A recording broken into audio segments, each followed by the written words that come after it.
Во тема на денот вечерва разговарам со Јорданчо Евтимов, млад кочанчанец кој ја преживеа трагедијата во дискотеката во Кочани. Се лекуваше. Добро вечер. Добро вечер.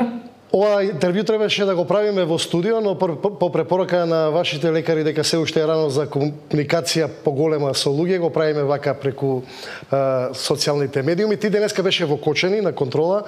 Што велат лекарите? Бев на контрола, да, меѓутоа бев во старата градска болница во Скопје, Светина Охридски, поради тоа што таму се лекував, таму ми беше мене целото лекување на изгорениците. Рекоа дека сум супер. Имаме една мала раничка на палецот на десната рака, која што е поради изгореници, мислам дека поради преседувањето на кожа, едно мало место немаше фатено добро кожа. Меѓутоа ништо сериозно, само препорачаа барем уште неколку денови да избегавам директен контакт со луѓе, со цел да не направам некаква инфекција. Колку време траеше твоето лекување? Цело време беше во Македонија, така во Скопје? Цело време бев во Македонија, поради тоа што немав внатрешни изгореници, немав проблем со дишењето. Имав само изгореници на левата и на десната рака. Така да цело време бев во старата градска болница во Скопје, во Светина Охридски. Инаку лекувањето траеше околу 23 дена таму. Лежев 23 дена, поради тоа што докторите сакаа да не пуштат без да имаме никакви преврски понатаму. Значи, ги поминавме сите преврски таму и бевме пуштени на домашно лекување откако бевме целосно закрепнати, односно откако веќе немавме потреба од преврски. Како си ти задоволен од третманот, медицинскиот третман што го добиваше за време на лекувањето? Искрено презадоволен. Ја и претходно што имав интервју на Канал 77, премногу ги пофалив докторите, сестрите, сите медицински лица, болничарите во Светина Охридски во Скопје, поради тоа што беа стварно премногу професионални, 24/7 беа достапни за нас, многу брзо реагираа кога стигнавме од Штип во Скопје, веднаш ни помогнаа, имавме детални контроли, детални проверки на се, така да искрено презадоволен. Ти си префрлен после трагедијата истата вечер на медицинско лекување, така, со брза помош или како? Па ја откако излегов од дискотеката, откако ми помогнаа да излезам, пошто бев некои 15-20 минути таму. Прво отидев во болницата во Кочани, пошто не знаев колку сум сериозен и не знаев дали воопшто ќе можам да стигнам до Штип. Меѓутоа, кога отидев во болницата во Кочани, кога видов каков хорор има таму, сванав дека можеби подобро ќе биде да отидам во Штип, поради тоа што знам дека во Штип е поголема болницата и најверојатно ќе можам да потражам повеќе помош. Поради тоа што во Кочани е многу помала болницата, секоја чест на лекарите и таму, многу брзо се екипираа, многу брзо почнаа да помагат на сите, меѓутоа јас поради тоа што немав проблеми со дишењето, имав само изгореници, мене ми требаше само преврска, така да одлучив да отидам во Штип. Во Штип ми направија преврска, за не знам, некои си пола саат стигнавме таму од Кочани до Штип и дополнително мислам дека ми дадоа некоја инекција за болки. И од таму бевме пратени во старата градска болница во Скопје со помош на амбуланско возило. И тука решија да ве задржат, сериозни беа изгорениците на рацете? Па да, изгорениците беа од трет степен. Мене ми е пресадувана кожа, земано е од ногата кожа и е пресадувана на рацете. Левата рака има изгореници само на прстите, од озгоре, значи двете раце се изгорени од озгоре, немате изгореници оздолу. Така да левата рака има само на прстите, додека десната е нешто подолу од подлактицата. Меѓутоа е само горниот дел на рацете изгорен. Добро, од денешен аспект, кога ги гледаме состојбите, како ти успеа да се спасиш? Кај се наоѓаше за време на пожарот во дискотеката? Па јас мислам дека бев некаде околу 3 до 4 метри оддалечен од вратата. Јас бев паднат на земја. Имав луѓе потрупано врз мене, поради тоа што од самото стампедо сите се бутаа и јас не очекував дека до толку ќе стане хаос и дека некој ќе ме бутне мене, као бев поопуштен на некој начин. Едноставно само се бутав на напред и у моментот кога веќе настана целата гужва, мене ме бутнаа на грбот и ја паднав на подот. Значи буквално лежев на подот и врз мене лежаа луѓе. Мислам дека можеби од таа причина и сум имал среќа дека сум бил на подот, поради тоа што на подот беше прилично чист воздухот, не беше толку, да речам, жешко за дишење и дополнително немаше чат на подот и од таа причина немав изгореници внатрешно.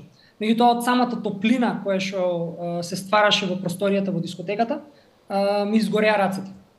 Добро, кога падна, кога се најде на подот, имаше други луѓе околу тебе, исто како успеа излезе или спасувачките екипи на крајот те извадија? Па, лежев некои 15 до 20 минути, мислам според мене, и моментот кога осетив дека веќе нема толку многу пискотници и дека некако луѓето се движат над мене послободно, сванав дека најверојатно веќе е помината целата таа гужва. И некако е протнав раката низ луѓето кои што лежа над мене, левата рака, и почнав да мафтам со неа. Тука ме забележа едно дете, Александар Стоименов, би сакал да го поздравам јавно, пошто он ми го спаси живото. Мислам дека ги тргнаа луѓето. Не се сеќавам дали се биле, не се сеќавам ни кои се биле над мене, не знам дали станаа после тоа, не се сеќавам од целата таа гужва што се случуваше. Меѓутоа знам дека он ми помогна, ми подаде рака, ме стана и оттаму јас успеав, односно бев доволно присебен и имав адреналин низ мене и можев да се движам сам и станав и побарав некој да ме однесе до болницата. Тука беше еден мој другар, школски другар, Давид Малинов, и него би сакал да го поздравам, кој што веднаш дојде до мене, немаше изгореници, беше добар и рече ќе ме носи во болницата во Кочани. Немаше некои повреди врз телото, скршеници од луѓе кои се движеле преку тебе, со тебе или? Не, единствено нешто што ми беше тежината, наградите. Луѓето се движаа, ама не газеа директно врз мене, пошто имаше други луѓе над мене. Така да немав некој да ме газе директно мене, туку само се осеќаше тежина. Сега од самата тежина у тој момент не осеќав болка. После кога отидев во болницата во Скопје, имав некоја мала мачнина на градите и мислев дека е од дишењето. И веднаш побарав помош за тоа. Докторите брзо реагираа, мислам дека веднаш ме пратија на некакво снимање за да видат дали е окей со дишните патишта. И сето тоа беше окей, најверојатно е било поради тоа што самата тежина од луѓе и осеќав тежина на градите. Јорданчо, кажи ми, пред да се случи трагедијата, да се случи настанот, оние видеа кои се појавува на социјалните мрежи покажуваат дека пожарот почнува да се разгорува, но голем дел од присутните дали не се свесни, дали имаат некое друго размислување, фотографираат, снимаат. Свесни бевте вие дека се случува пожар или? Па јас од тој момент, се додека пејачот од ДНК не најави, односно не кажа дека има пожар, дека нешто горе, ја не бев свесен за тоа. Пошто бев од страна на бината, на некој начин најоддалечената точка беше таа од вратата. И моментот кога го кажаа тоа и кога се завртив горе беше прилично малце. У тој момент не се сеќавам дали сум размислувал дека брзо ќе го изгаснат или дека е анимација. Не памтам добро, меѓутоа знам дека беше прилично малце.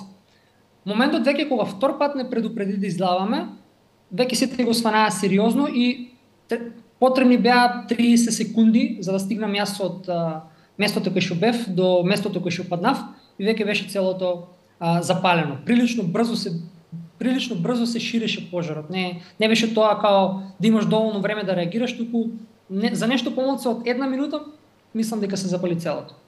Како реагира другите? Имаше паника, имаше обид за не знам. Па имаше многу паника, имаше многу пискотници.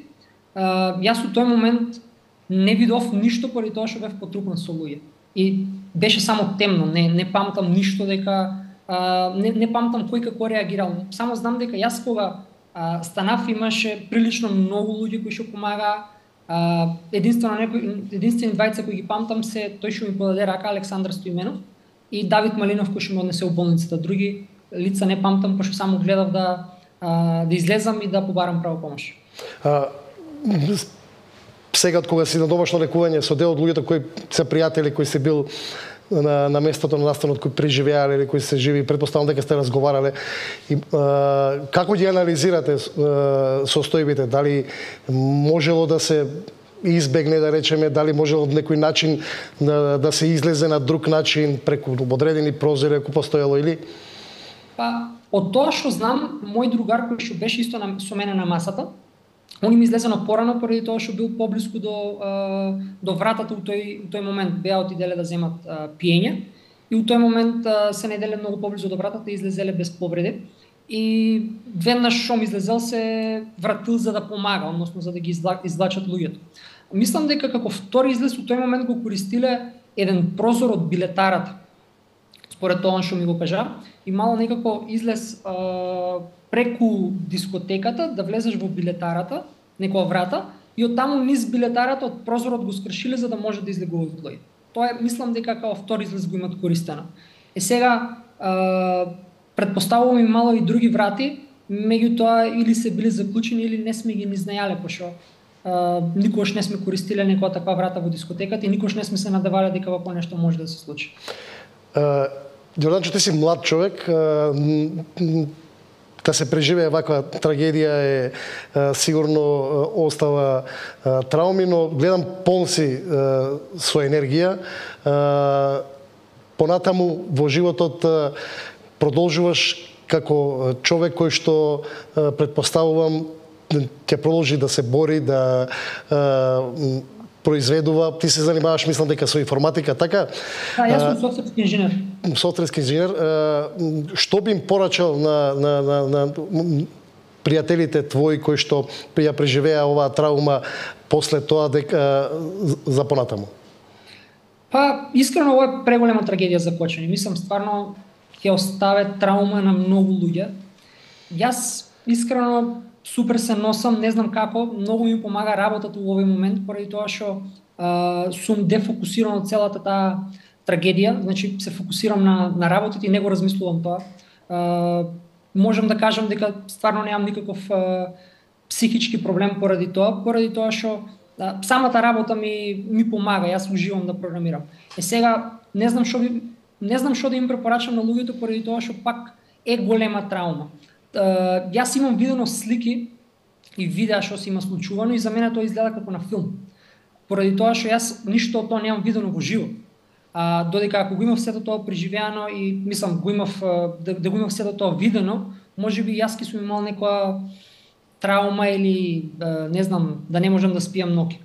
Така да единствено нешто што би им препорачал е, не знам, да се обидат да продолжат со нивните животи понатаму, да се фокусират на себе, да не го размислуваат премногу тоа, или пак, ако им помага да зборуват за тоа со цел да си ги ослободат своите мисли.